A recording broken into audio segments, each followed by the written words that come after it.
Bien, buenos días. La clase pasada habíamos justo quedado en el diagrama de implementación del control PID con acción anti-wind up.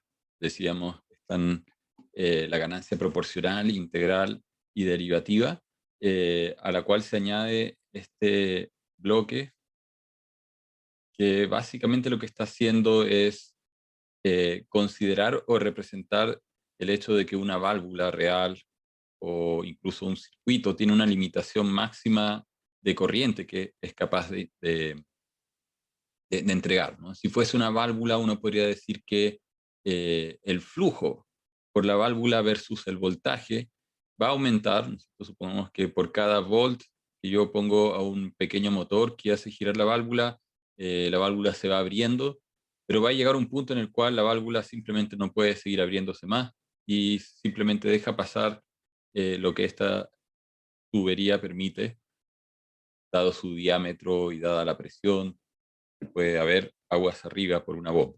Entonces va a llegar a esto, a un límite de flujo. Si fuese un transistor, va a ser un límite de corriente.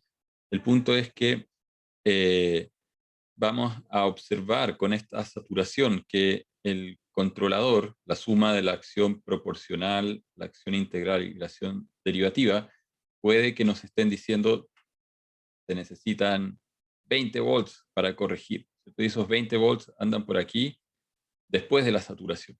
Entonces, antes de la saturación tenemos una señal 20, pero en realidad estamos pasados del límite, supongamos que el límite es 10, entonces estamos aquí, la saturación simplemente satura esto en el equivalente a 10, ¿no? En un flujo equivalente a 10. Por lo tanto, la diferencia es que estoy excedido en 20 menos 10, y esa diferencia la tengo que restar. ¿Por qué razón la tengo que restar? Porque si sigo integrando, puede que aquí haya un error, ¿no es cierto? Aquí hay un error que lo estoy integrando, la acción integral le va a decir, ¿sabes qué? La planta, el sistema todavía no ha llegado a la referencia y por lo tanto sigue integrando y acumulando, y aquí va a aparecer un 25, un 30, etcétera, y esto me va a dar 30 menos 10. O sea, al integrador le tengo que restar 20 para poder integrar un valor negativo que disminuya lo que está acumulado en el integrador, ¿no? Y de esa manera el sistema pueda reaccionar un poco más rápido, en el sentido de que cuando la variable controlada llegue a nivel objetivo, no tenga tanto error acumulado, un error histórico acumulado hacia atrás que me impida que la válvula se cierre oportunamente cuando tiene que cerrarse, ¿no? Entonces, esta es una característica no lineal. Modelarla se puede, digamos, implementar, como vamos a ver ahora, fácilmente en términos de ecuaciones, porque es cuestión de poner un if. If el valor de salida del controlador ideal, de este controlador PID, es mayor al límite que puede entregar el sistema, entonces tomar la diferencia y restarla. Es tan simple como poner un if. Pero desde el punto de vista de las ecuaciones, es complicado ponerle a esto, a la saturación, una representación en términos de variable de Laplace, ¿no es cierto? Podríamos modelar el retardo, pero modelar las saturaciones, que son elementos no lineales, eh, no se pueden simular. O sea, no se pueden, perdón, representar simbólicamente, se pueden simular. Otra manera de implementar esta acción anti-wind-up es una versión alternativa bastante simple. En el caso de un sistema electromecánico, es una vez que uno se da cuenta de que hemos llegado a la saturación del elemento actuador, entonces tomar esa diferencia, y dependiendo de si la diferencia es negativa o positiva, porque también podemos estar saturados por el lado de abajo, por el lado negativo. O sea, podría ser, por ejemplo, un amplificador electrónico que permite pasar hasta más 5 amperes o menos 5 amperes, ¿no? En el caso de la válvula, tal vez es un ejemplo en el cual solamente hay un solo lado, porque no podemos tener flujo negativo, tendríamos flujo cero o máximo 5 litros por segundo, pero no tenemos menos 5 litros por segundo, ¿no? En el caso de las corrientes sí podríamos invertir el sentido de flujo de la corriente y podría haber una saturación negativa. El punto es que dependiendo de si esta saturación es negativa o positiva, lo que tenemos que hacer es tomar la señal de error, multiplicarla por un 1 o menos 1, dependiendo de hacia qué lado va la saturación, y restar el error. que estábamos metiendo el integrador. O sea, aquí al error que estábamos metiendo le estamos restando el error. O sea que al final le estamos restando el error con signo cambiado o sumando. Si el error fuese positivo, estamos sumando un error con signo negativo, o si el error es negativo, sumando un error con signo positivo. La cosa es anular el error para que el integrador deje de acumular. Y como dice aquí, en términos como de software, o si uno hace la implementación digital, es simplemente cuestión de poner un if-then, una manera de hacerlo. Desde la perspectiva del pseudocódigo, o sea, ¿cuántas líneas de código realmente se necesitan para ser el controlador de una variable? En realidad, si uno lo piensa bien, son pocas. Por un lado, uno tiene que definir las ganancias proporcional, integral, derivativas. Esas son constantes que habrá que poner en el código. El tiempo de muestreo. Y se necesita una variable auxiliar porque el integrador necesita saber cuál es el valor anterior, el derivador también, del error, ¿cierto? E inicialmente vamos a decir que el error previo, antes de que el sistema parta, es 0. Asumimos que no hay error. Y que el valor del error acumulado en el integrador también es 0, porque el sistema todavía no. Y que la variable manipulada, cuando el sistema está apagado, también es 0. No, la válvula está cerrada. Entonces aquí viene realmente el loop de control. Esta es la parte que se repite una y otra vez. Estaría dentro de un loop while. Aquí puse simplemente loop. ¿De qué cosa? Por un lado, el setpoint, tenemos que leerlo. Entonces, aquí hay un UI que es User Interface. Entonces, tenemos un programa en un computador. El usuario tendrá que, a través del teclado, a través del mouse, decir, bueno, este es el setpoint que quiero que el sistema tenga. Entonces, tengo que leer esa información. Después, tengo que calcular la variable controlada. Para eso, en realidad, la tengo que leer. Una posibilidad, si uno estuviese usando un Arduino, por ejemplo, es usar alguno de los puertos de lectura de conversión análoga a digital, ¿cierto? Y hacer un analog to digital read del canal específico donde esté conectado esa señal. Entonces, teniendo el setpoint, teniendo la variable controlada, podemos calcular el error, ¿cierto?, entre el setpoint y la variable controlada. Sería, este SP es lo mismo que el R menos el Y. Nuestro Y es el CB, la variable controlada. Entonces después calculamos la parte proporcional. Eso es fácil. La constante proporcional por el error. La parte integral la hacemos como la integral anterior. O sea, si nosotros tenemos que hacer una integral de una función, aquí voy a dibujar una función cualquiera. Esta podría ser la función del error en el tiempo. Con respecto al tiempo, podemos tomar instantes en T1, T2, T3, etcétera, hasta T sub K. Entonces, y también tenemos T0, que vale 0. Entonces, yo puedo decir que la función en T0 vale E de T0. E de T0. Y la voy a mantener constante por un periodo y voy a multiplicar entonces, para calcular el área, E de T0 por el ancho del periodo. El periodo de muestreo T sub S. Y en T1, la función vale E de T1. E de T1. El área bajo esa curva la voy a hacer como un rectángulo, no sé qué va a hacer. Entonces, de base TS y altura E de T1. Y así sucesivamente puedo llegar hasta el instante en T de K-1. E de T de K-1 por TS. Entonces, el área o la integral del error en el tiempo con respecto a dt hasta el instante T de K-1 desde el instante T0, en el fondo la estoy aproximando como la sumatoria desde el instante i igual a 0 hasta el instante K-1 de e sub t, o sea, e de t sub i por t de s. Entonces, esto sería la variable integrada. ¿Qué pasa si me piden la integral hasta el instante t sub k? Entonces, si esta señal se llama el error integrado, supongámosle error integrado hasta el instante t de k menos 1, el error integrado hasta el instante t de k es igual al error integrado hasta el instante t de k menos 1, pero tengo que sumar el último periodo. O sea, tengo que sumar el error p t sub k por el tiempo de muestreo. Entonces, esto sería el error integrado hasta el instante t sub k, esto que en forma explícita o exacta es la integral, en forma aproximada, ¿no? Es la integral hasta el instante t de k menos 1. En este término, el subíndice es k menos 1, ¿no?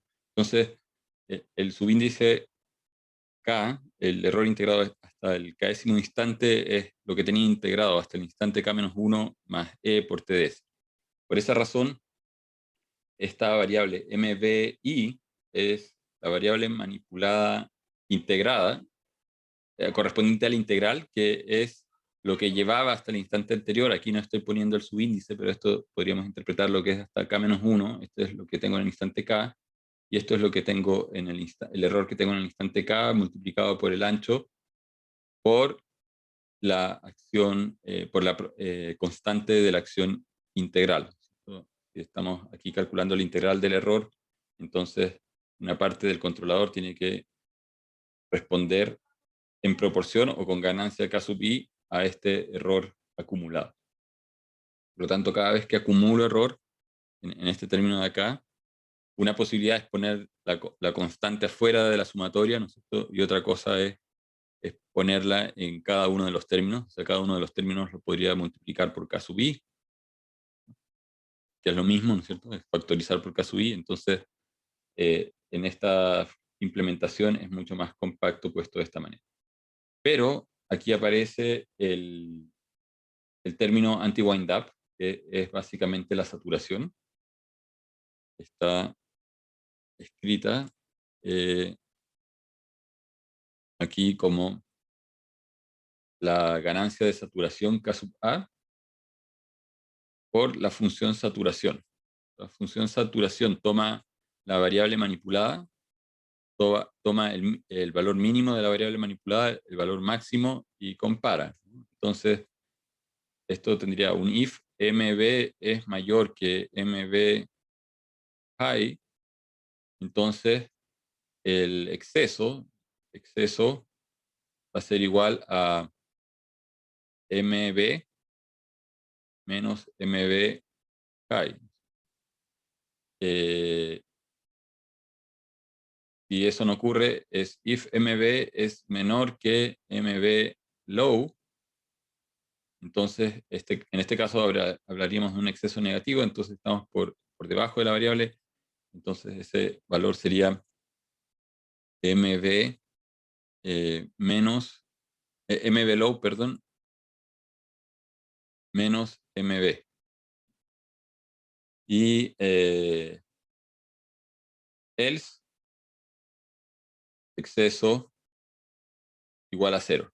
Entonces es simplemente un if si estamos pasados por arriba del máximo que entrega el actuador o por debajo, se calcula un valor de exceso. Si no estamos pasados, entonces el exceso es 0, y eso es lo que devuelve la función saturación. Ese exceso multiplicado por k sub a tiene que sumar al error para que deje de ser acumulado en el integrador. Y después tenemos la parte derivativa. La parte derivativa también es relativamente sencilla, en el sentido de que simplemente se calcula como el error actual, sería el error en el instante késimo, menos el error en el instante anterior. Este es e de k, este e de k previo sería el e de k menos 1, dividido por el tiempo de muestreo, multiplicado por k sub d. Finalmente, la variable manipulada es la combinación de la parte proporcional, la integral, la derivativa, y después tendríamos que en el código hacer una escritura digital análoga en un cierto canal de salida, si es que estamos implementando esto en un microcontrolador.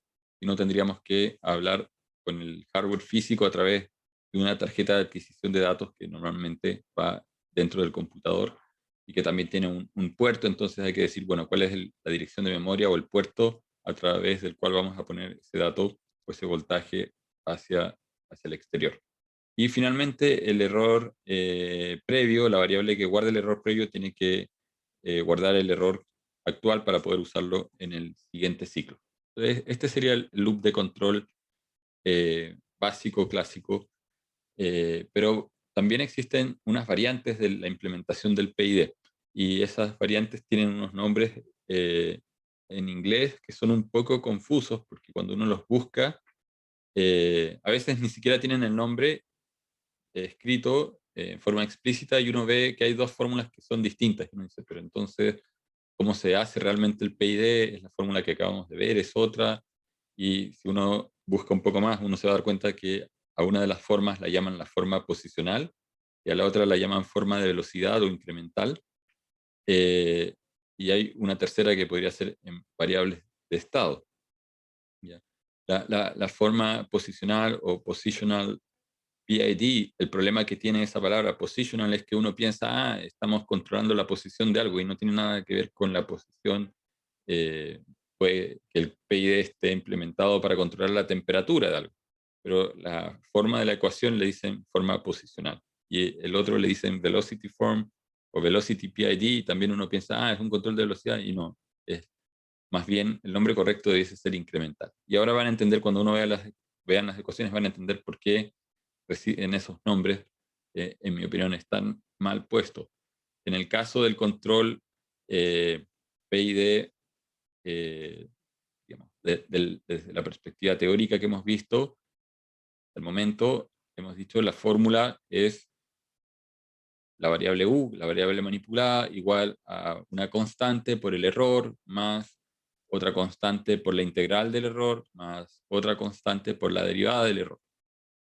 Pero hay que recordar que esta señal U es la señal que tenemos que aplicar con respecto al punto de equilibrio. Por lo tanto, en estricto rigor, lo que hay que poner es el U de equilibrio más una corrección proporcional al error de apartarnos del equilibrio. Entonces, este error no es el error medido desde el valor cero. Si estamos hablando de que queremos controlar la velocidad de un motor, por decir algo, esta velocidad normalmente va a ser 500 RPM, 1000 RPM, lo que sea, pero ese es el punto de equilibrio. Y en el equilibrio tenemos que poner una corriente teórica que controle o mantenga el motor girando a 1000 RPM. Pero ¿qué pasa cuando algo frena el eje del motor? El motor está moviendo una correa transportadora, cae carga o material sobre la correa y la correa se tiende a frenar. Entonces, se necesita un poco más de corriente que hay que compensar, que hay que utilizar para compensar este valor de equilibrio que se vuelve insuficiente. ¿Cuánto? Eso va a depender del error. Por eso tenemos el error más K sub P. Entonces, hay un error típico en la implementación del control, es que ponen el U asterisco, el U de equilibrio lo ponen en cero. Y eso es como asumir que estamos controlando con respecto al motor detenido. Y si quisiéramos tener un motor detenido, puede ser que ese sea el valor de equilibrio. En el caso de una correa transportadora horizontal que no está luchando contra la gravedad, puede que haya un caso en el cual el motor está detenido, pero es un motor de un brazo robótico, y en ese caso el brazo está luchando contra la gravedad, si es que está en la posición horizontal o extendida o en alguna posición inclinada, y en ese caso también el motor va a necesitar una corriente permanente, por lo tanto ese U asterisco no puede ser cero. Otra manera de implementar la ecuación anterior es utilizar una ganancia K sub P común, y en ese caso, en algunos textos, no hablan de constante K sub I y de constante K sub D, sino que hablan de constantes de tiempo, y tienen un T sub I, y este T sub I le dan una interpretación de cuánto vale la ventana de tiempo. Esto es como tomar la integral del error, acumularlo y después dividir por el largo de la ventana, el largo del periodo de integración. Entonces, este T sub I recibe como una interpretación más bien del largo de la ventana que de influencia. A mí no me gusta, si bien es una interpretación, no me gusta mucho esta interpretación, porque si uno dice voy a integrar por ventanas muy cortas de tiempo, T sub I tiende a cero, esta ganancia tiende a infinito, ¿no? Cosa que obviamente no puede ser. Por lo tanto, eh, el T sub I no puede ser cero cuando uno lo usa de esta manera, y hay que tener cuidado. Existen algunos sistemas industriales que de hecho, en vez de tener parámetros que uno pueda fijar como K sub I y K sub D, tienen T sub I y T sub D. Entonces hay que entender en qué posición el T sub I en este caso no aparece multiplicando, aparece dividiendo. Entonces uno no puede poner T sub I igual a cero. Y si uno no quiere usar acción integral, probablemente en esos sistemas existe alguna otra celda en los parámetros de configuración del controlador donde uno anula la acción. Y mantener la acción integral con T sub I igual a cero sería como poner acción integral infinita. Lo mismo para el K sub P por T sub D. En una implementación muy pedestre, uno podría decir, bueno, la derivada del error en el tiempo, en el instante K, multiplicado por todos los periodos de muestreo, o sea, esto corresponde al T sub K, esto es el índice K por la cantidad de periodos, por el largo de cada intervalo, por el TS. Simplemente se puede calcular como el valor del error en el instante KTS menos el error en el instante justamente previo dividido por TS, ¿no? Entonces esto es como tener una señal que hace esto, tomar una muestra aquí, otra muestra en el siguiente periodo de muestreo, esto sería el TS, y decir que la derivada es la pendiente entre estos dos puntos. Obviamente eso tiene un error porque puede que la función haya hecho algo como lo que hice acá, donde hay una pendiente que va cambiando entre medio, y vamos a ver, cuando empecemos a ver la parte de sistemas discretos, que existen otras aproximaciones como la de Tasting, que justamente tratan de aproximar las integrales con, no con rectángulos, sino con trapezoides, ¿no? También recibe el nombre de aproximación trapezoidal. Y con eso se busca disminuir un poquito el error. Y después existen el método de retención de orden cero, que también logra un mejor trazado de la curva, por decirlo de alguna manera. En el caso integral, decíamos la integral del error, esto sería la integral explícita exacta, se aproxima por una sumatoria de valores en el tiempo, ¿no? Entonces, después de esta discretización rústica, nuestra fórmula anterior, donde teníamos K sub P por el error, la integral, que la reemplazamos por una sumatoria, y la derivada que la reemplazamos por esta diferencia, nos queda este PID discreto. Ahora, esta forma, que es la que se conoce como forma posicional, se conoce como posicional porque estamos sumando correcciones en estos términos a una supuesta posición U asterisco. Por eso le dicen forma posicional. Y no hay que confundir esa forma posicional con control de posición. Ahora, si nosotros consideramos el controlador en el dominio de Laplace, ¿cierto? En el dominio de Laplace nosotros habríamos puesto K sub P por el error en S, la integral es 1 partido por S, y la derivada es S por E de S. Entonces, podríamos obtener una versión discreta utilizando alguna de las técnicas de discretización que vamos a ver en la siguiente parte. Solamente comento aquí que existen básicamente 4 formas: rectangular hacia adelante, hacia atrás, Tasting o trapezoidal, también llamada bilineal, y la retención de orden cero. Entonces, podemos pasar del dominio S al dominio Z en el dominio discreto con una de estas 4 maneras o variantes. Si aplicamos la retención, perdón, la aproximación rectangular, la aproximación rectangular básicamente lo que está haciendo es reemplazar el 1 partido por S por un término de la forma Z partido por Z a la menos 1. Entonces, si uno va a la tabla de equivalencias de Laplace y transformada Z, uno va a ver que 1 partido por S es Z partido por Z a la menos 1. Si yo divido esta expresión por Z arriba y abajo, me va a quedar 1 dividido por 1 menos Z a la menos 1. por eso aparece esta expresión, ¿no?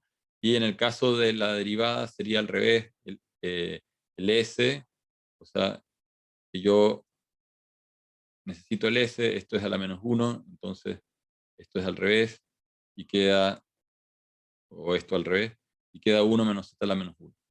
Podemos ver que efectivamente se calcula la derivada porque si nosotros multiplicamos 1 por z a la menos 1 por el error, aquí nos quedaría el error en z menos z a la menos 1 por e de z, y si recuerdan transformadas, cuando transforman de vuelta al tiempo, este z a la menos 1 es retroceder un periodo en el tiempo. Entonces, si le aplicamos la transformada z inversa, este e de z sería e de k, y el otro e de z multiplicado por z a la menos 1 sería e de k menos 1.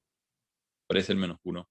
Y esto dividido por t de s, entonces básicamente está calculando la derivada. Ahora, voy a borrar todo esto.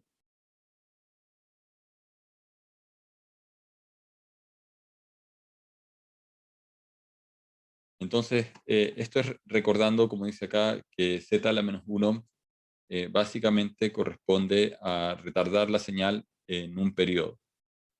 Entonces,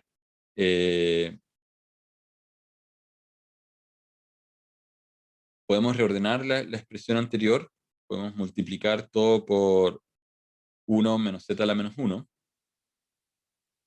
Está multiplicado aquí el k sub p, lo multiplicamos por 1 menos z a la menos 1. Aquí se fue, y aquí nos queda 1 menos z a la menos 1 al cuadrado. Y después aplicamos transformada z inversa.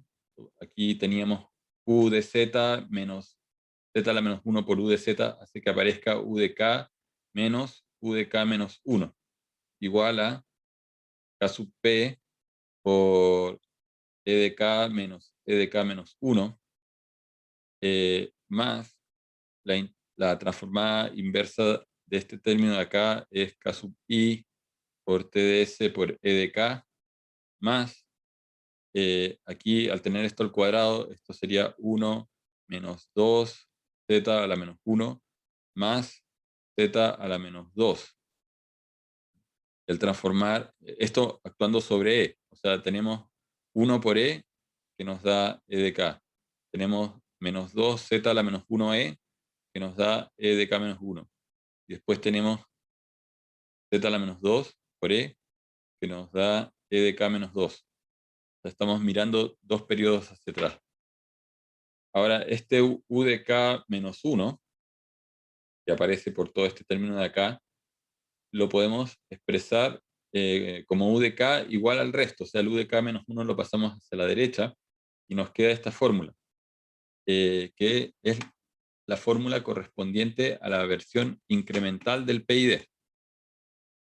¿Por qué incremental? Porque estoy diciendo que el valor del PID, de la variable manipulada actual, u de k, es igual al valor que tenía en el periodo anterior, más un incremento que tengo que hacer, que es k sub p por la diferencia de errores, más k sub i por ts por e, más este término que corresponde a la parte derivativa. Lo que pasa es que cuando uno ve esta forma incremental, surgen dudas que probablemente son naturales, porque uno dice, pero ¿por qué estoy calculando k sub p por e de k menos e de k menos 1? ¿No dijimos que la diferencia de e de k menos e de k menos 1 era aproximadamente la derivada? O sea, acá pareciera ser que estamos tomando la parte proporcional por, y multiplicándola por la diferencia de errores, que eso tiene como la forma de una derivada.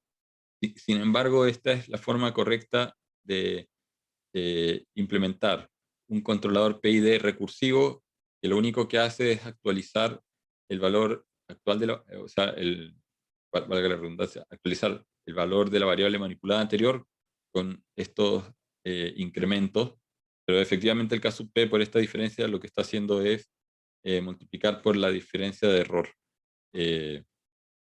Y la ventaja que tiene es que, a diferencia del modo posicional, en el cual tendríamos que tener la sumatoria desde 0 hasta acá de todos los errores desde que partió el sistema. Esta forma posicional, la fórmula es fácil de entender, porque aquí claramente aparece la derivada, aparece la integral, pero esto significa que tenemos que tener en el computador una memoria de largo creciente, o olvidarnos en cierto momento de ciertos datos que son muy antiguos y hacer una memoria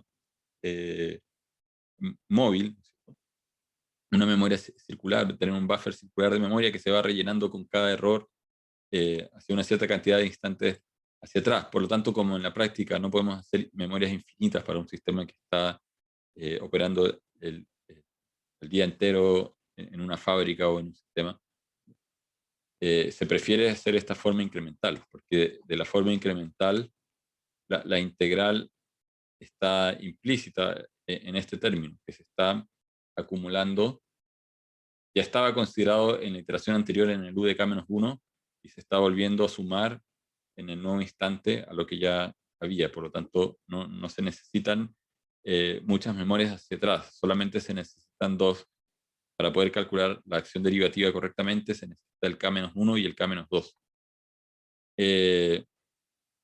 Entonces, esta es la llamada forma del PID en velocidad o incremental. Yo prefiero llamarlo el PID incremental. Tiene otra ventaja. Si se fijan aquí, en ninguna parte aparece el U asterisco, el U nominal. Y por lo tanto, de ahí viene un poco el nombre de que esta supuesta forma de velocidad es como proporcional a la velocidad con que cambia el error. No debería ser entendido así. Más bien es incremental con respecto al valor anterior y no con respecto al U nominal, porque el U nominal desaparece de la ecuación.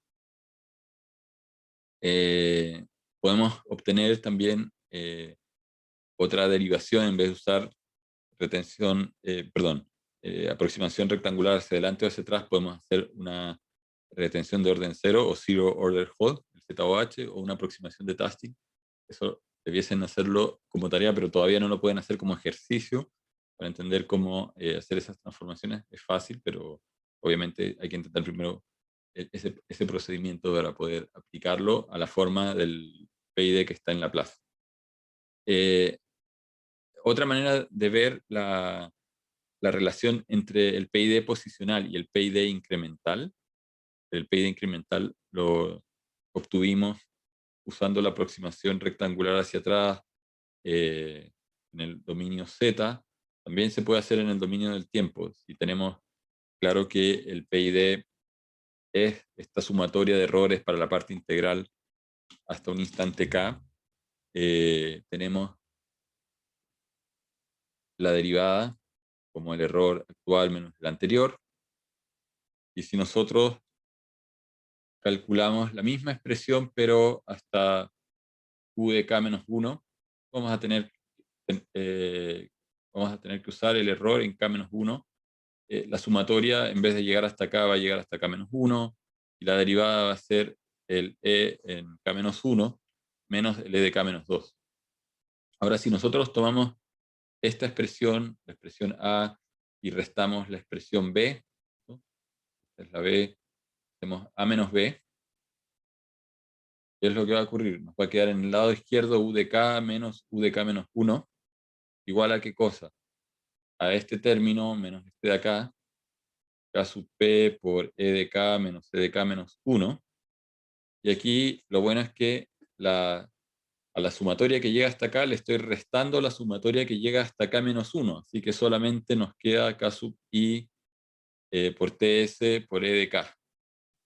Más, y aquí aparece E de K menos E de K menos 1, pero estoy restando aquí E de K menos 1. Por eso aparece E de K menos 2 veces E de K menos 1. Y el menos de acá se transforma en un más, E de K menos 2.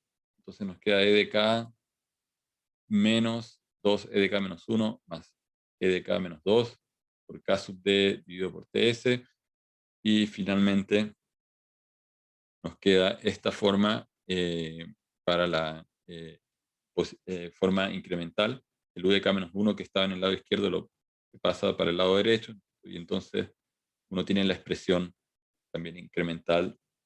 En ambos casos, aquí fíjense por qué desaparece el U nominal, porque el UDK con respecto al U nominal y el UDK-1, que también está con respecto al U nominal, al restarlos hace que desaparezcan los U nominales. Por eso la ventaja de la forma incremental es que no se requiere conocer el U nominal.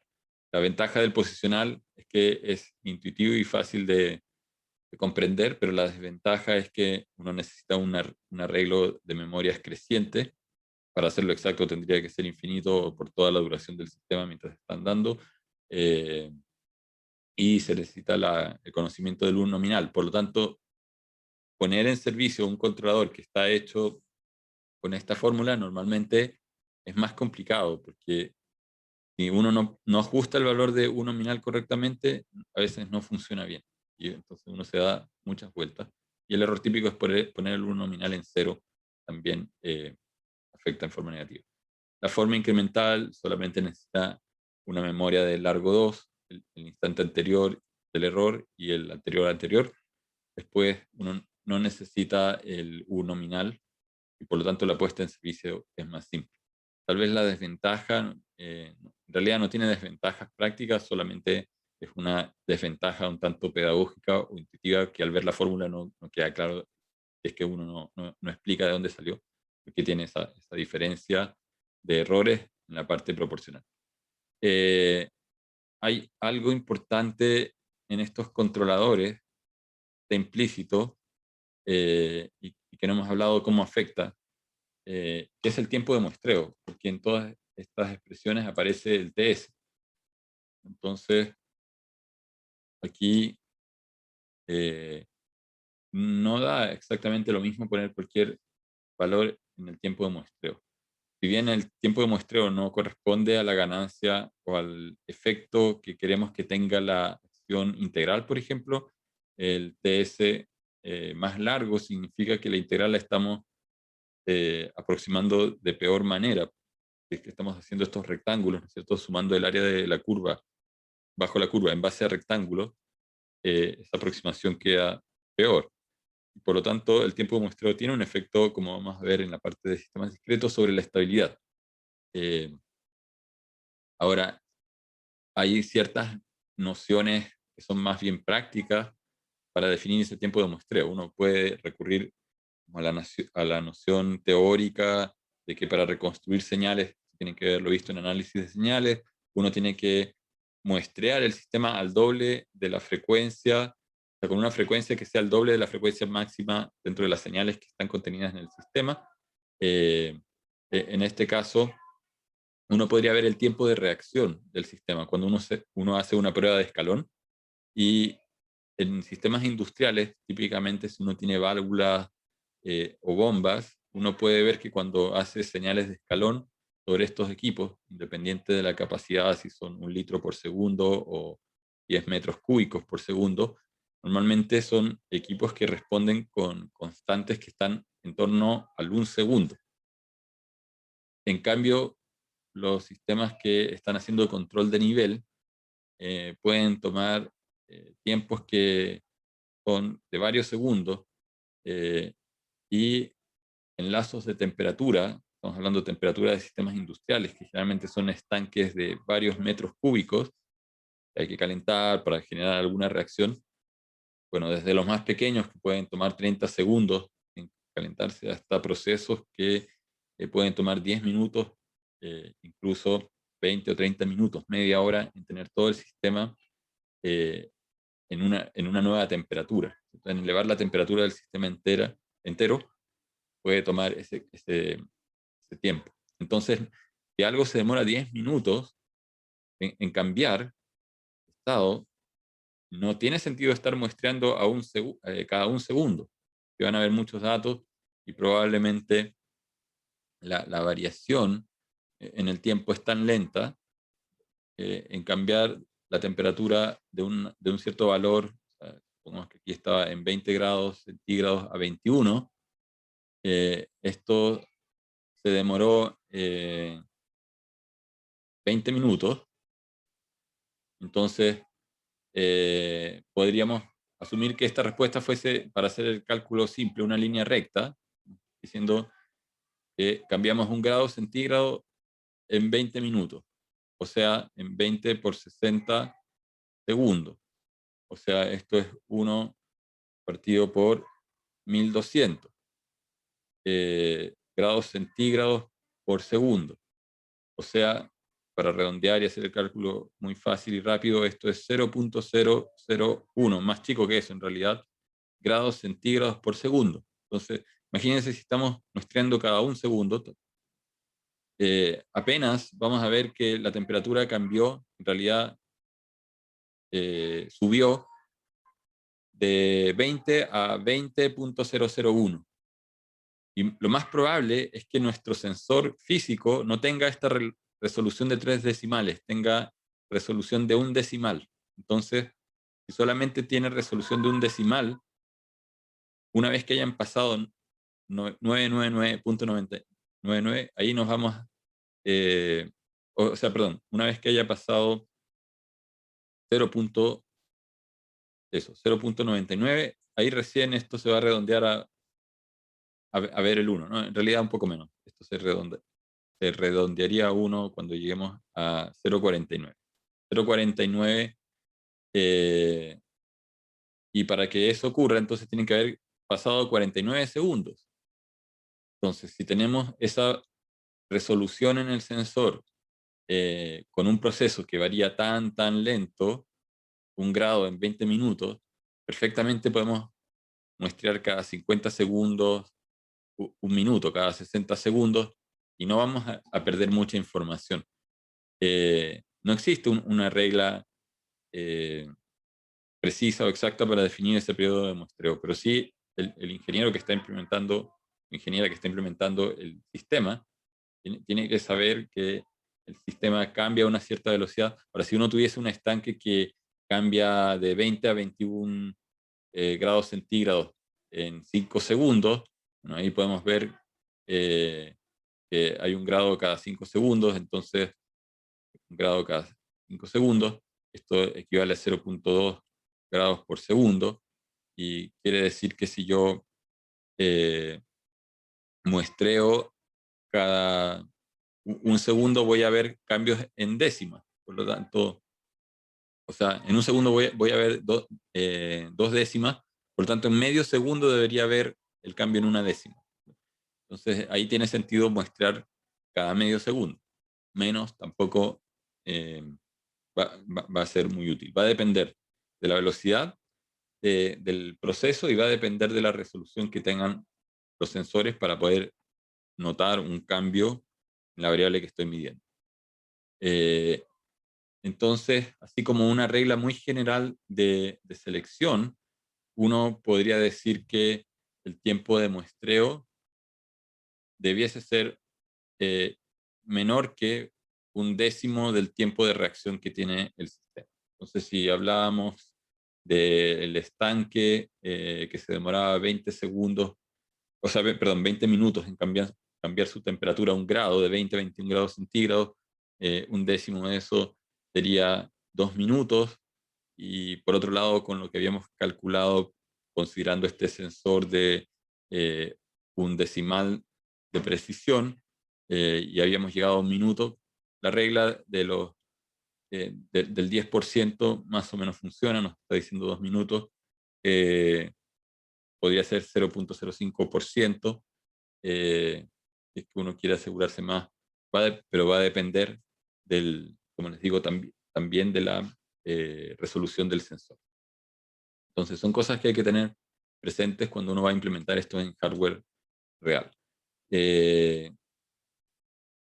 La selección de tiempos muy cortos a veces es posible. El hardware que uno tiene físicamente podría mostrar muy rápido, pero después tiene otros efectos, que los datos que uno va recolectando en un proceso industrial hay que grabarlos o guardarlos en alguna parte, en discos duros, en memoria. Esas memorias se van llenando. Entonces, normalmente lo que ocurre en procesos industriales, por una trazabilidad de los productos que uno está haciendo y tener un registro hacia atrás, es que la parte que hace el control de tiempo real muestrea más rápido, pero después los datos se envían a almacenamiento con una frecuencia mucho más baja, que es solamente para ver cómo fue evolucionando el sistema.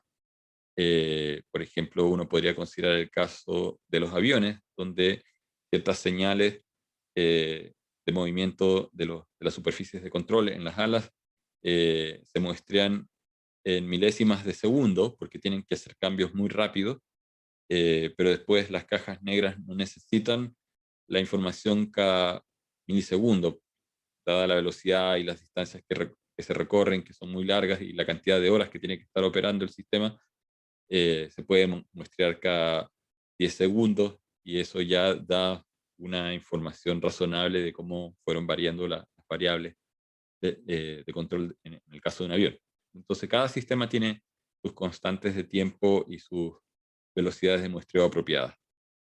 Eh, Periodos de muestreo muy largos simplemente van a deteriorar la estabilidad, como vamos a ver en la parte de sistemas discretos. Entonces, tampoco uno puede irse al otro extremo de muestrear muy poco por solamente querer guardar pocas señales o pocos datos. Después, con respecto al comportamiento del sistema, tratando de resumir cuáles son los efectos, esto también es algo muy práctico y muy importante de entender y conocer, pero a veces hay personas que entienden o estudian y se saben la fórmula del PID, pero no saben qué hace cada parámetro, y eso sería como un tema de cultura general básica para un ingeniero eléctrico especialmente.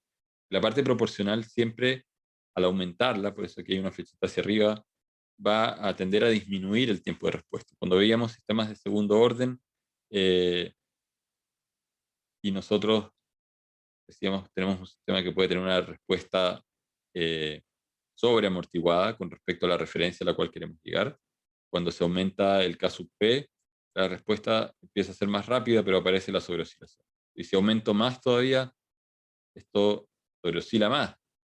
Entonces, el tiempo de respuesta se acorta, el T sub R, el tiempo de respuesta baja. Cuando se usa acción integral, ocurre lo mismo. También el tiempo baja y la sobreoscilación aumenta. Entonces el overshoot aumenta cuando yo aumento estos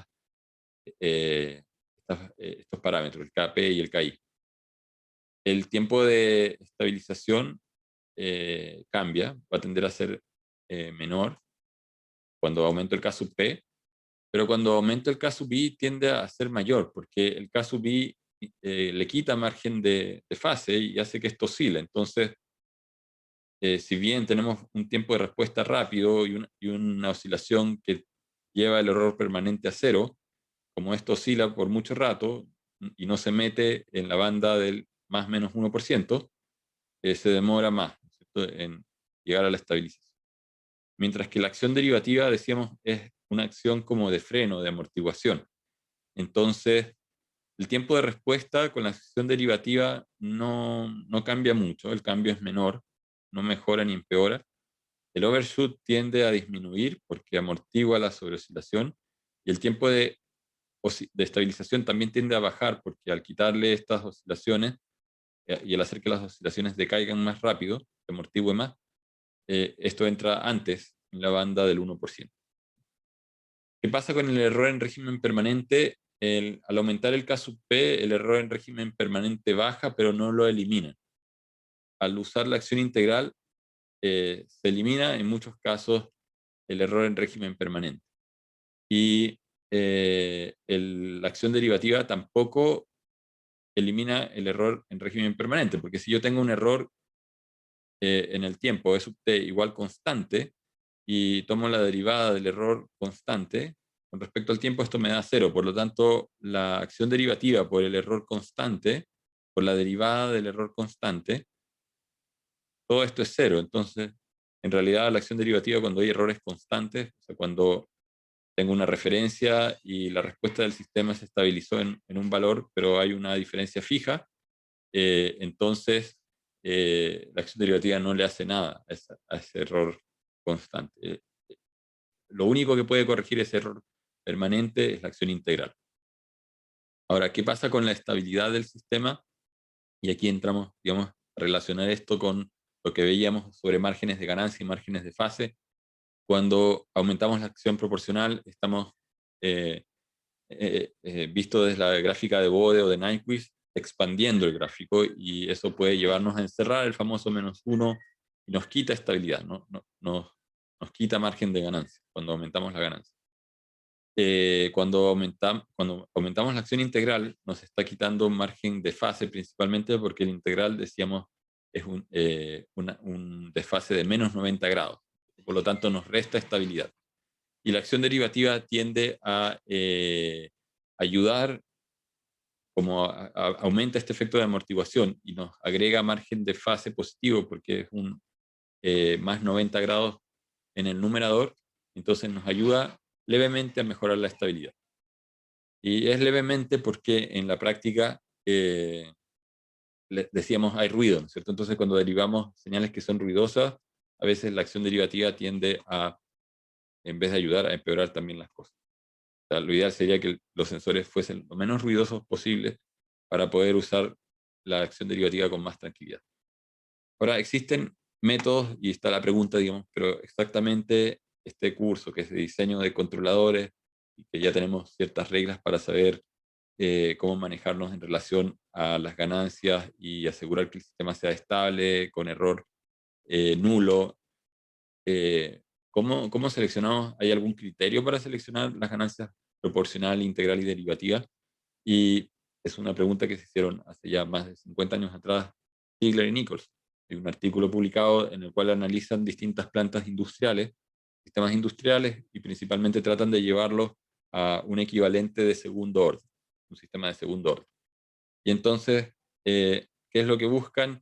Buscan que el sistema reaccione lo más rápido posible, pero que no se sobrepase más de un 25%, por eso aquí está dibujada la curva con un overshoot de un 25%. Y esas se conocen como reglas de Ziegler-Nichols. Entonces, ellos dicen, vamos a definir un controlador que tenga este formato.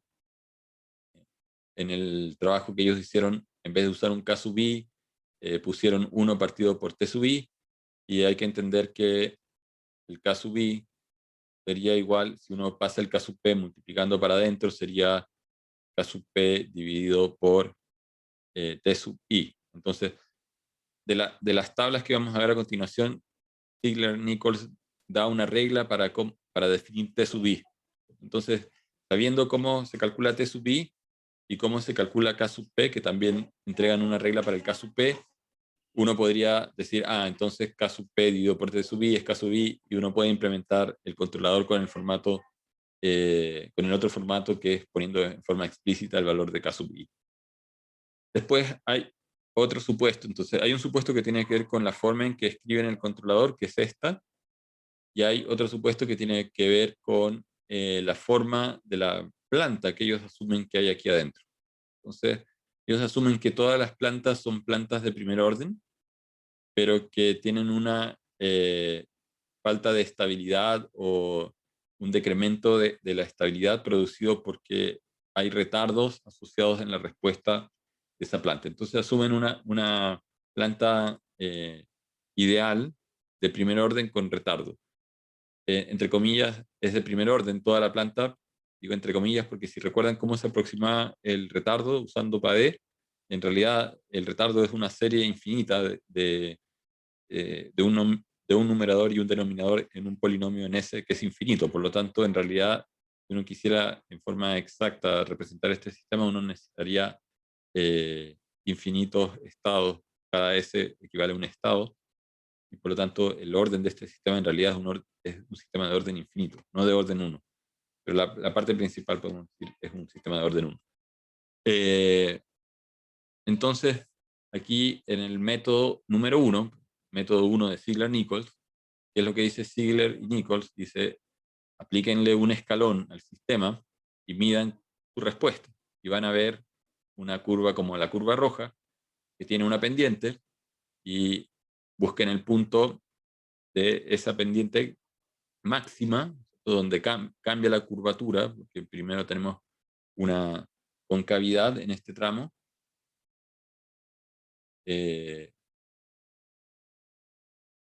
Una convexidad vista desde abajo sería convexa y aquí sería cóncava, ¿no? Hay un cambio de curvatura, es el punto donde hay pendiente máxima, hay que buscar ese punto, trazar la tangente en ese punto, y esa tangente se va a intersectar con el eje horizontal del tiempo y con el eje, el otro eje horizontal que es el valor hasta donde converge la respuesta, ¿no? Y esta respuesta va a llegar a un valor que supongamos se llama K.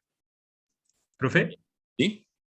una pregunta, porque al momento de empezar a agregar P, I y D, ¿cierto? O Ujú. sea, de partida, si es que no está estable, debo estabilizar la planta, ¿cierto? Entonces, o sea, primero Sí. tengo que encontrar la forma de estabilizarla, pero si es que yo me pongo a hacer estos LQR como para cada caso, resulta ser, yo creo que muy tedioso e ineficiente, porque en el fondo tendría que reordenar la ecuación y volver a meterle el otro factor, después aislar otra constante y ver cómo se comporta. ¿Este método me permite ahorrarme todo eso? Eh, no, sí, no, o sea, lo que pasa es que son controladores, tú mencionabas LQR, que es algo que podemos mencionar al final del curso. El LQR es básicamente algo que se optimiza dado el modelo, ¿ya? Y esa optimización debiese ocurrir una sola vez. Y Perdón, lo que el tú... lugar, el LGR, perdón. Ya, Ese me equivoqué. Sí. ya. Lo que pasa es que el LGR te permite ver dónde estarían las ganancias del sistema teórico, ¿no es cierto? Pero para hacer el LGR, ¿qué era lo que necesitabas? Necesitabas la planta exacta, ¿no? Que alguien te diera la función de transferencia, ojalá con sus ceros y polos separados, para tú poder ponerlos en el diagrama del plano complejo. Lo que dice Ziegler-Nichols es que hay sistemas industriales para los cuales uno no tiene un modelo porque nadie lo hizo. O sea, alguien juntó estanques, no sé, en la industria del vino, y dijeron, ya tenemos que pasar esto por aquí, este líquido por aquí, exprimirlo y no sé qué, y juntarlo en un estanque, después bombearlo, controlar el nivel del estanque. Y sí, sí, podemos hacer un modelo con las cosas que hemos visto y tratar de tener el modelo matemático, pero después la interacción de todas las cosas que se fueron poniendo en el sistema real, la bomba, cuál es el tiempo de respuesta de la bomba, uno tendría que ir al datasheet del motor, tratar de modelar eso, y de repente los datos no están. Entonces uno simplemente lo que uno dice es, voy a hacer una prueba de escalón del sistema. O sea, voy a partir la bomba y voy a ver cómo se empieza a llenar el estanque, cómo reacciona. Y esto podría ser para un sistema no lineal como uno lineal, ¿cierto? O sea, yo, si es que no lo conozco. Exacto, para uno lineal, no lineal, yo no lo conozco. Entonces, estos métodos, el de Ziegler-Nichols 1 y 2, son métodos empíricos, donde lo que Ziegler y Nichols dicen, asumimos que el proceso real se comporta como esta función de transferencia, pero ellos no saben si realmente es esa. Dicen, mira, la mayoría de las cosas más o menos responde así, como en esta curva que está dibujada acá. Yo le aplico a una bomba una señal eléctrica, ¿no es cierto? Y la bomba empieza a girar y entonces el flujo que antes era cero empieza a aumentar y llega a un régimen. Y la bomba no se va a infinito, porque la velocidad no va a seguir aumentando hasta infinito. Es un estanque, el estanque se llenará y asumiendo que hay algo que después saca el líquido del estanque, se mantendrá el nivel en un cierto valor. Y así en una serie de procesos industriales, lo mismo, la temperatura, yo puedo calentar una olla, pero a pesar de que yo tenga el experimento en la cocina, en una hornilla, y la hornilla esté prendida todo el tiempo, todo el día, la olla no va a llegar a temperatura infinita, porque por otro lado hay temperatura del líquido que está en el interior que se escapa, o el líquido se evapora y ese es otro problema. Pero entonces se supone que casi todo, o ese es el supuesto, que casi todo responde con una curva que es más o menos de esta forma. Entonces, Ziegler-Nichols dice, bueno, si la curva responde de esa forma es porque el sistema que hay atrás se parece a lo que decíamos en la lámina anterior, que tendría esta forma. Y entonces, si tiene una forma parecida, aunque este no sea el modelo real del sistema, sino que es un modelo aproximado que lo representa, entonces los parámetros que hay que poner si es que uno quisiera hacer el controlador puramente proporcional, para que no se pase del 25%. O sea, la prueba de Ziegler-Nichols, en el fondo lo que dice primero, antes de poner el controlador, es no poner ningún controlador, es hacer una prueba en lazo abierto. Por eso el título, o sea, esto no está. Yo pongo acá un escalón y esta planta responde y hace esto. Pero Entonces, entonces, bajo ciertas características del sistema, podríamos entonces aislar, como independiente del tipo de sistema, podemos aislar el efecto que tiene PI, o sea, PI, PID, ¿cierto? ujú, claro. Pero si el sistema es inestable o tiene, no sé, es medio caótico en algunos puntos, ahí no lo podría usar, digamos. Si es inestable, el método en lazo abierto efectivamente no se puede usar, porque si es inestable quiere decir que no va a responder como se muestra aquí, ¿no es cierto? Que está convergiendo a un nivel. Si es inestable, le hacemos el escalón que yo decía aquí al principio, ¿no es cierto? Le hacemos el escalón, eh, aquí le hacemos el escalón y esto va a responder así. Entonces, a eso no le puedes medir tiempo de respuesta. En un sistema físico real el sistema explotaría, si fuese un estanque se rebalsaría, no sé. Entonces, no se puede hacer en algunas cosas. De hecho, el caso del estanque tal vez es un buen ejemplo. Un estanque que no tiene salida, que solamente se rellena y que la salida se abre esporádicamente, no puedes usar la prueba de Ziegler-Nichols o el método de Ziegler-Nichols de lazo abierto, porque en ese caso no se estabiliza en forma natural. Si fuese un motor eléctrico, sí, porque si tú le pones a un motor eléctrico, ya sea pequeñito o una pila, tú va a girar y la velocidad va a llegar a un valor y ahí se va a quedar, no va a seguir subiendo la velocidad hasta infinito.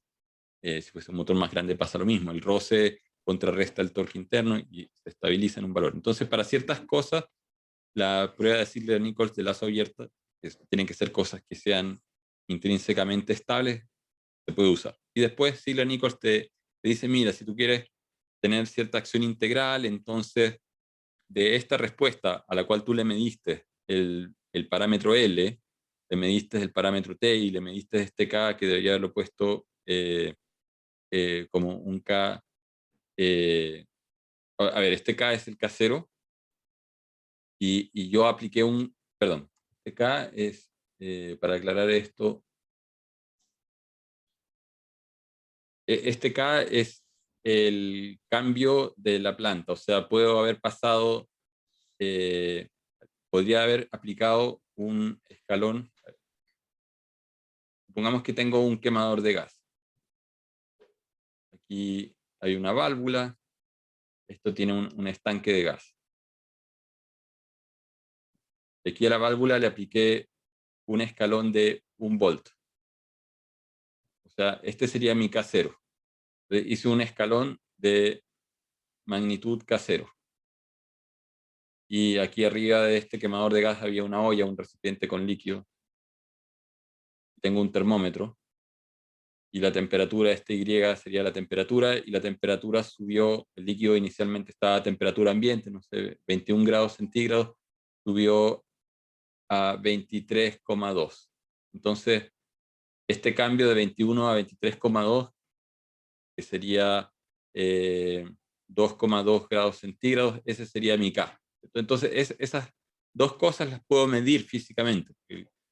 Yo apliqué 1 volt a la válvula, eso lo medí, así que yo sé que ese es mi K0, y vi la respuesta, la medí con un termómetro y vi que esto respondió y subió un delta de 2,2 grados centígrados. Ese es mi K. Entonces, estos números, K0, K, los tengo. Puedo poner acá en la fórmula, el L lo tengo porque guardé estos datos, los medí con un osciloscopio, con algo, y tengo este tiempo. Entonces, tengo todos estos números.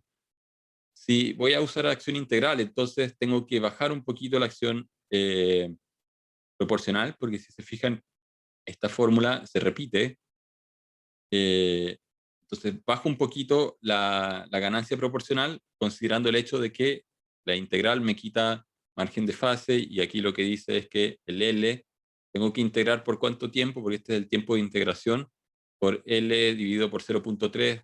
0,3 es aproximadamente un tercio, ¿cierto? Entonces esto es L dividido por un tercio, que es lo mismo que 3L. O sea, si yo tengo... Profe, ¿Sí?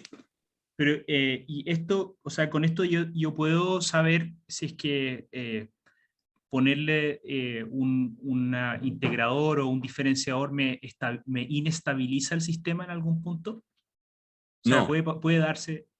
no, con esto no puedes saber. Lo que Ziegler-Nichols te están diciendo es que con estos parámetros, en teoría, tu sistema va a quedar estable. Dado que el sistema responde con estas características, poniendo estos parámetros, supuestamente va a quedar con esta respuesta que no va a tener una sobreoscilación de más del 25%. Ah, ok. Ya, pero o sea, yo no, o sea, si es que, o sea, es para casos acotados. Si yo no tengo, para lo demás, si no tengo exactamente la planta, no puedo saber a ciencia cierta si es que alguna modificación que yo le haga al sistema me lo inestabiliza, Exacto. finalmente. Claro, este no es un método de análisis de estabilidad. O sea, Bode, Nyquist, LGR, Ruth-Hurwitz son todos métodos de análisis de estabilidad. Y ellos, asumiendo que tu modelo está bien. A ver, ¿cuál es el problema de esos métodos? Es que asumen que tú conoces el modelo de tu sistema. De alguna manera derivaste las ecuaciones o alguien te las dio y que esas estaban correctas, entonces llegas Y se asume a lineal, además, que se ¿cierto? asume lineal, claro. Claro. Aquí, en cambio, Ziegler-Nichols te dicen, ya bueno, supongamos que no sabes cuál es el modelo, pero que es relativamente benigno, o sea, en el sentido de que le aplicas un escalón y tú ves que se estabiliza y no es inestable. Entonces, si es un modelo, entre comillas, benigno, haces esto y si pones esos parámetros, Ziegler y Nichols te van a asegurar de que debiese ser un sistema que va a responder con un 25% de overshoot en general. Mm. Y después les voy a mostrar un ejemplo donde esto no funciona. Pero este es como un método empírico. Entonces, lo que, lo que Ziegler y Nichols, porque al final, eh, tanto el método matemáticamente bien justificado como el método empírico te están dando reglas de cuánto tienen que variar los parámetros del controlador, pero finalmente, y ahí respondiendo un poco a la pregunta de cómo se trabaja en la práctica en el mundo real, uno iría a una empresa, te contratan para hacer un sistema de estabilización de un horno o de un molino chancador de rocas en la minería, que tiene que girar a una cierta velocidad, y claro, puedes tener todo el modelo previamente hecho matemáticamente, haber calculado las ganancias que crees que debería usar, pero después tienes que ponerlo en servicio en el mundo físico real. Y uno partiría usando las ganancias que te dio el modelo teórico, ya sea formal con los métodos anteriores, o el método de Ziegler-Nichols, que es el método rápido. Entonces, el curso uno podría decir, bueno, ¿por qué no pasamos Ziegler-Nichols al principio y ahí se acabó el curso, ¿no es cierto? Porque si Ziegler-Nichols ya encontraron unas reglas empíricas, aunque no tengamos el modelo, no modelemos, no perdamos tiempo modelando cuestiones, porque hay sistemas donde simplemente Ziegler-Nichols no funciona.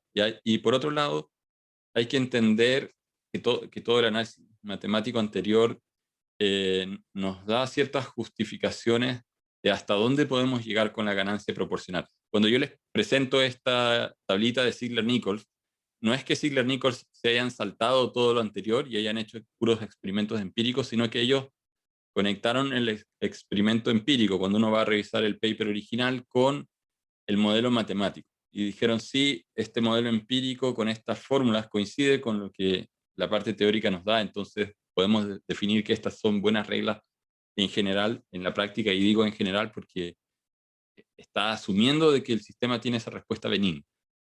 Si el sistema no Claro. tiene la respuesta benigna, entonces estás forzado a hacer el segundo método que proponen Ziegler y Nichols, que te dicen, como el sistema es inestable, entonces puedes partir con tu planta puesta en lazo cerrado, con un controlador K que tiene una ganancia muy pequeña, supongamos 0.01.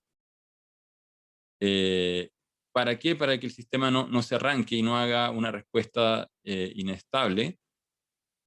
Entonces aquí el controlador va a ver qué es lo que está haciendo, vamos a comparar con respecto a la referencia, aquí nos va a generar un error y este controlador muy pequeño le va a decir, ¿sabes qué? Ya, muévete para aquí o muévete para allá.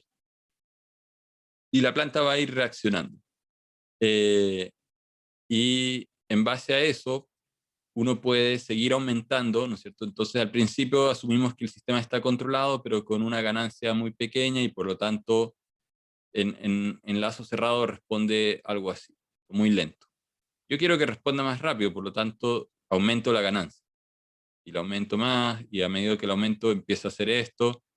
Y en el método 2 que es para justamente estos sistemas que en lazo abierto son inestables.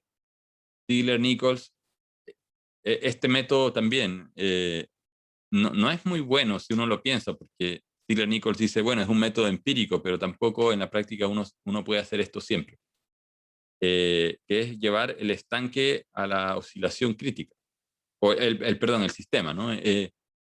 Esto en todo caso sí se usa, yo puedo dar fe porque antes de trabajar como profesor trabajé en una empresa, hicimos controladores en refinerías y en algunos estanques nosotros llevábamos el estanque a que empezara a oscilar de esta manera. A los operadores no les gustaba para nada lo que estábamos haciendo porque, eh, claro, uno entra en pánico así como esto se va a salir en cualquier minuto de control, pero uno tiene que hacerlo con mucho cuidado y tomando ciertos resguardos. Por ejemplo, en el hardware del sistema uno tiene que poner limitaciones en la banda de movimiento del escalón que uno va a hacer para que si el sistema empieza a oscilar, se mantenga oscilando y el control no empiece a sacar esto del equilibrio, ¿no? Hay maneras de hacerlo con cuidado. En todo caso, igual son peligrosas, porque si uno está pensando en un proceso de refinación, de que lo que uno está moviendo son productos inflamables. Entonces, si una presión aumenta y se sale de la banda de seguridad, puede haber una fuga y después eso puede producir un incendio, cosas así. Entonces, sí se puede hacer, probablemente en una central nuclear nadie haría esto, porque ahí sí que si se sale de la banda no es solamente un incendio, es algo mucho peor. Pero se puede, para ciertos equipos, ciertos subsistemas, no para todos los equipos, uno puede llevar el sistema como al borde de la estabilidad y manteniendo mucho cuidado con lo que uno está haciendo para devolverlo a la estabilidad rápido si es que se empieza a escapar.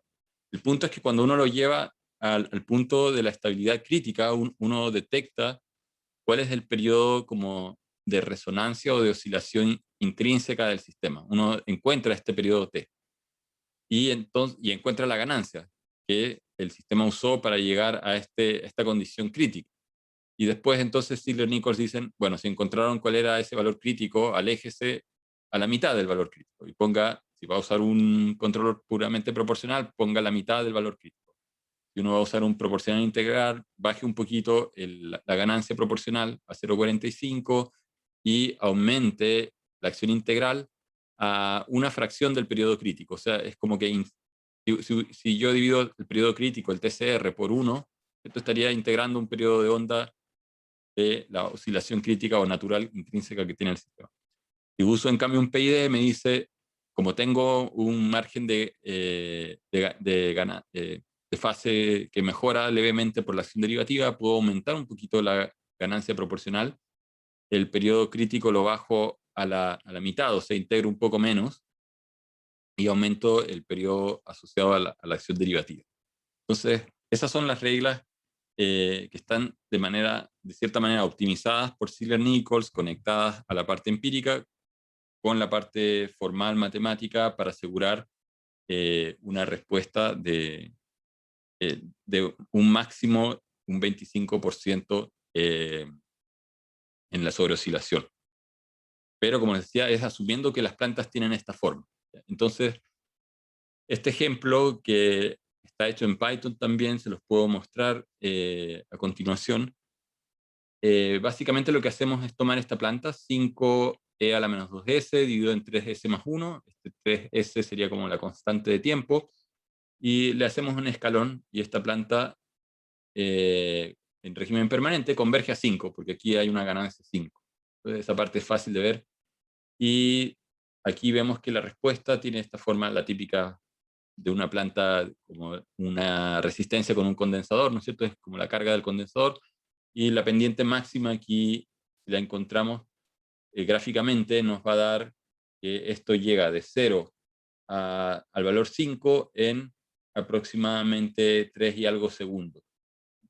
¿Por qué? Porque hay un retardo. Ese retardo es 2 segundos. Entonces, aquí, si bien no está escrito el 2, en esta parte azul, esa linecita, la planta no hizo nada y 2 segundos después empieza a responder. Y este 3 genera que esto más o menos ocurre en 3 segundos, por eso llegamos al segundo 5 y algo, y ahí está el tiempo de respuesta. El tiempo de respuesta medido exacto es 3.36, el L es 2, y con eso entonces podríamos calcular los parámetros de la tabla de Ziegler-Nichols del método 1 y saber cuánto tiene que valer el proporcional, el integral derivativo. Otra manera de encontrar, en este caso, suponiendo que en un sistema físico hicimos este experimento, el sistema respondió, es tomarle la derivada a los datos, ¿no es cierto? Y después, en la derivada, encontrar el punto máximo. ¿Por qué aquí al principio hay esta línea de color, o sea, naranja, que oscila? Es porque está esto con una aproximación de Padé del retardo. Y si bien en la figura anterior casi no se nota, si yo hiciese zoom en esa parte azul del principio hay un pequeño ripple. Y al calcular la derivada de esas pequeñas ondulaciones se nota bastante que... Pero esa parte es efecto, digamos, de la aproximación. Lo que interesa aquí es el punto de máxima pendiente. Y ese es el T estrella, y después entonces uno puede calcular el tiempo TR usando reglas matemáticas, en este caso la amplitud máxima dividido por el m, que es la pendiente de la curva. Este m es la derivada de i de t. Yo divido la amplitud por la pendiente, me parece el tiempo. Y esa fue la fórmula usada para calcular. Después, usando las reglas de Ziegler-Nichols, calculadas con el primer valor, esto es de la tabla, caso P es 1.2 por el tiempo de respuesta, dividido por A por L. A es la amplitud en la respuesta, equivalente al K, o a esta razón K dividido por K0. Da este número, el TI da 4, el TD da 1, y se obtiene esta respuesta. Y claramente este sistema no respondió con un 25%, porque la referencia es 1 y está respondiendo como con un 45% más sobre la oscilación. Por lo tanto, la respuesta del sistema es estable, y las reglas de Ziegler-Nichols, uno dice, bueno, en la práctica no son tan maravillosas como Ziegler-Nichols dicen, o aseguran, pero nos dan un punto de partida. No es lo mismo empezar así como dando palos de ciego, tratando de jugar con los valores del KP y KI para ver qué es lo que tengo que hacer con el controlador. Por lo menos Ziegler-Nichols ya nos da un punto de partida. Y con esta respuesta, entonces, esta respuesta me está diciendo que con ese sobrepaso yo debería usar menos acción proporcional, definitivamente, tal vez un poco menos acción integral también. Ahora, si aplicamos el método número 2, puedo poner el sistema en un lazo cerrado hasta hacerlo inestable y aumentar la ganancia, y si hago ese experimento, llego a que el valor crítico de la ganancia es 0.5847 y empieza a oscilar así y no decae nunca. Y después pongo los valores de acuerdo a la tabla de Ziegler-Nichols, dice calcule la constante proporcional como 0.6 el K crítico que calculamos recién, entonces 0.35, el TI como el tiempo del periodo crítico de oscilación dividido por 2. Aquí si uno va al gráfico y mide el tiempo, eso da como 6.9 segundos, por lo tanto el TI es 3.45. Y después usamos ese controlador y veamos qué o cómo responde. Y en el caso del Ziegler-Nichols de lazo cerrado, normalmente lo que uno observa en la práctica es que las respuestas cuando se usa el método de sintonización número 2 son un poquito mejores. No tienen tanta sobreoscilación y están un poquito más amortiguadas. Ahora, ¿qué pasa si llevamos esto a un caso un poco más realista? Y supongamos que en un proceso industrial hay varias etapas, estanques donde se mezclan productos químicos y después el resultado de la primera mezcla se va a mezclar con otra cosa después, y así sucesivamente. Y hay que controlar el nivel de estos tres estanques, y el modelo del estanque ya lo conocen. Entonces uno puede encontrar la función de transferencia de tres estanques en cascada, y uno llega a una función de transferencia de este estilo que es cúbica. Los parámetros corresponden a los parámetros de las áreas de cada estanque. Aquí se asumieron tres estanques iguales. No me voy a detener en la derivación del modelo, lo pueden hacer como ejercicio, poner tres estanques en cascada y van a llegar a esta función de transferencia, asumiendo que los tres son iguales. Y esta función de transferencia tiene una característica que tiene raíces, las tres ubicadas en el mismo lugar, en alfa igual a menos 0,086, son estables, pero están bien pegadas al eje imaginario. O sea, si uno hace la gráfica del LGR, hay dos raíces que se van a ir al lado derecho, se aumenta la ganancia. O sea, el sistema se va a inestabilizar fácilmente. No es una planta que cumple con la forma estándar de Ziegler-Nichols. Ziegler-Nichols dice, asumimos que la planta, aunque no la conocemos, es tipo primer orden con un retardo. Esto no es la planta que asumen Ziegler y Nichols. sino que es una planta cúbica.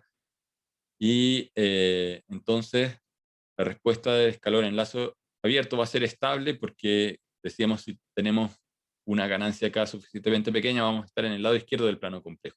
Podemos calcular los valores de la ganancia crítica también y podemos usar entonces los dos métodos. Con el primer método, el estanque o el sistema de estanques responde de esta manera. Este es como el nivel medido en el tercer estanque.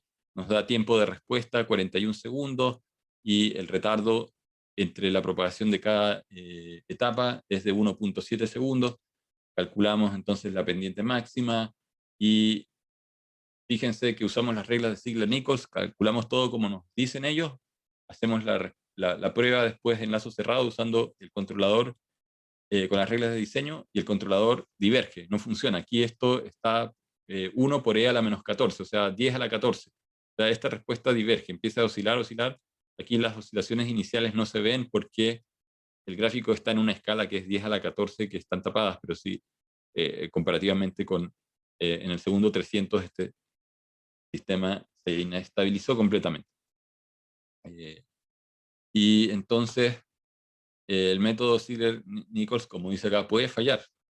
Para algo tan simple como un sistema de 3 estanques que están en cascada, que son 3 sistemas de primer orden, el punto es que los 3 sistemas en cascada, cada uno tiene un desfase negativo, cada uno de esos va quitando margen de fase, y entonces, ¿qué pasa si nosotros tomamos los parámetros que nos dio Ziegler-Nichols con el método 1 y los dividimos a la mitad? Aquí estoy cambiando las reglas, ya no es el Ziegler-Nichols original, sino que tomo ese valor K y lo divido a la mitad, y uso eso en vez del el Ziegler-Nichols 1 original. Y el tiempo, el K sub B, lo tomo como la regla de Ziegler-Nichols, pero además lo divido por 10, lo achico. Ahí empieza a funcionar el sistema, con una respuesta que no está muy amortiguada, tiene una sobreoscilación que es más del 40%, es un 50%, pero va decayendo y funciona.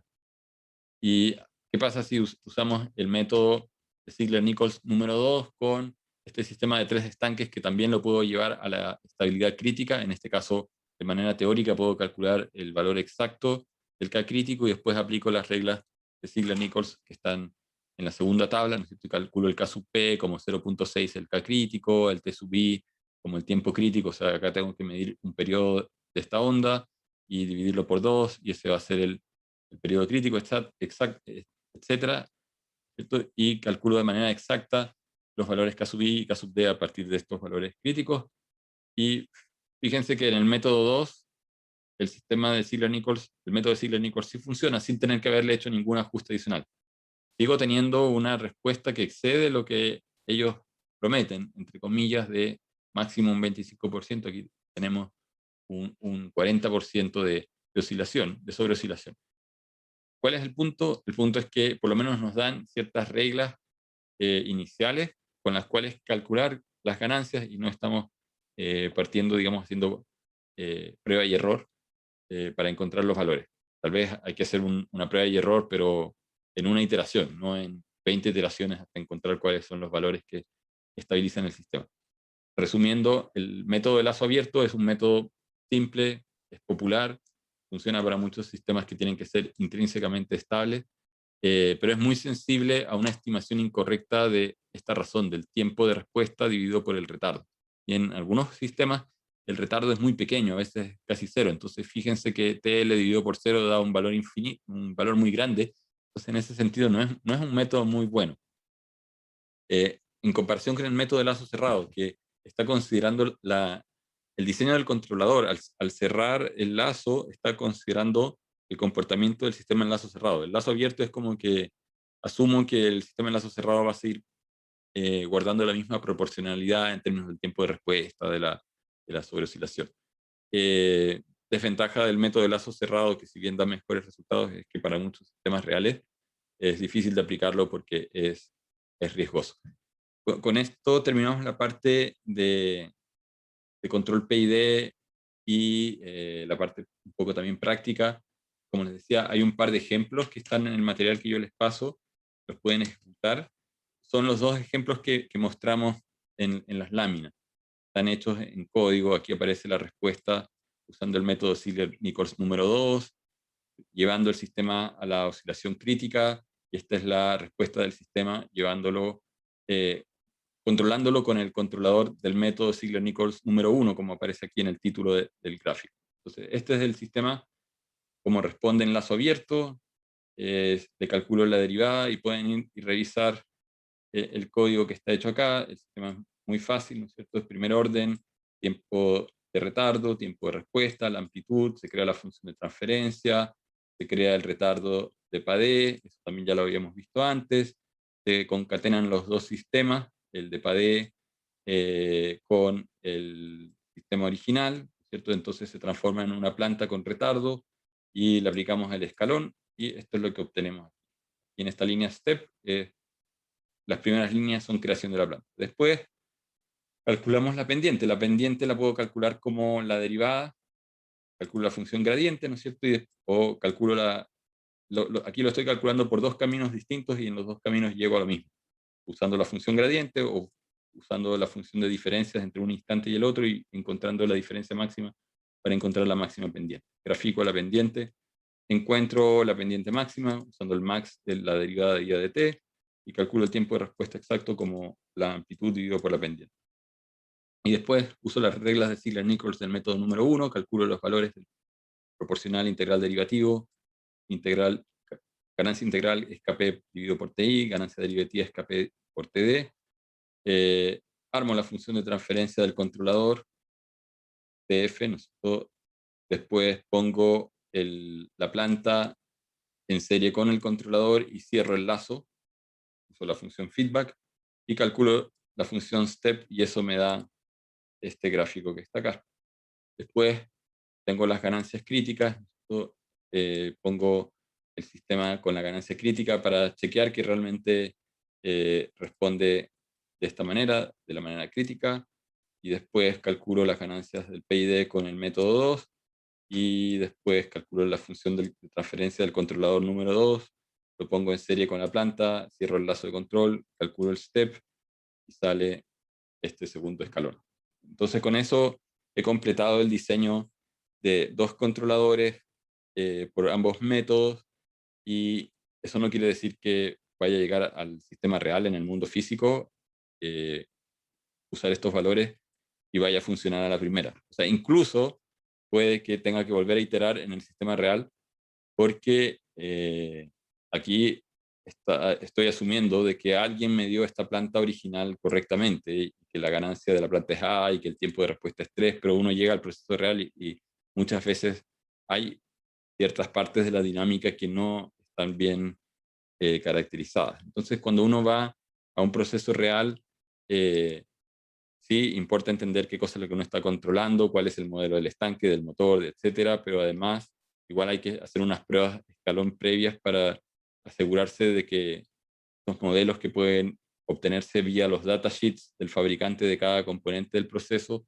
realmente coinciden en su comportamiento en el mundo real. Entonces, en un proyecto industrial habría una fase del proyecto que es una fase de identificación de la planta, de reconstruir el modelo tanto teórico como experimental, y después de diseño de los controladores. El segundo ejemplo de Ziegler-Nichols también es muy parecido, por todo, y lo pueden revisar. Es con la planta de los estanques, el segundo. Así que es lo mismo que el primero, solo que cambié la planta en las primeras líneas del código. Voy a abrirlo.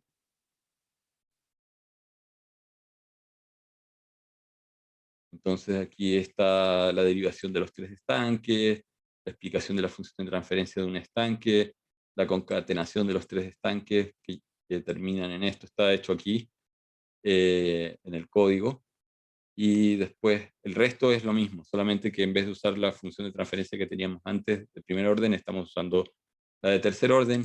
Está el LGR, la respuesta al escalón en lazo abierto, y la respuesta con el Ziegler-Nichols método 1 con los parámetros modificados, y el caso crítico de estabilidad crítica, y el Ziegler-Nichols número 2 con los parámetros sin modificación, directamente usando los que entrega el método número 2.